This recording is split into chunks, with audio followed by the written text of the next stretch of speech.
ఈ ప్రకృతికి ఓ ధర్మం ఉంది. అది ఏ జీవికైనా అవసరమైనంత వరకే అవయవాల్ని ఇస్తుంది, అదనంగా ఏది ఇవ్వదు. ఉదాహరణకు మనుషుల్ని తీసుకుంటే మనకు రెక్కలు ఉండవు, ఎందుకంటే మనకు ఎగరాల్సిన అవసరం లేదు. తప్పనిసరి ఎగరాలి అనుకుంటే అందుకు కావాల్సిన తెలివితేటలు మనకు ప్రకృతి సిద్ధంగా వచ్చాయి. మన చేతికి 5 వేళ్ళు ఉంటాయి. వాటిలో ఒకటి తక్కువైనా సమస్యే, ఒకటి ఎక్కువగా ఉన్నా సమస్యే. అదనపు వేళ్ళు వల్ల మనకు కలిగే ప్రయోజనం ఏమీ ఉండదు. చేపలు మాట్లాడలేవు. ఒకవేళ మాట్లాడినా నీటిలో ఆ మాటలు ఇతర చేపలకు సరిగా వినిపించవు. అందువల్ల ప్రకృతి వాటికి మాటలు ఇవ్వలేదు. మాటలతో వాటికి పని లేదు. పాముకి కాళ్ళు లేవు, అయినా అది వేగంగా వెళ్ళేలా ఏర్పాటు ఉంది.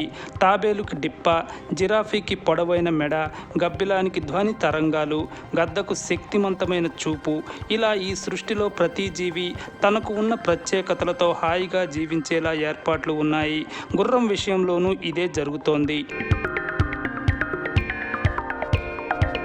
మన ఇళ్ల దగ్గర ఆవు, గేదె, మేక లాంటి జంతువులు నేల మీద 4 కాళ్లను ముడుచుకొని కూర్చుండటం చూస్తుంటాం.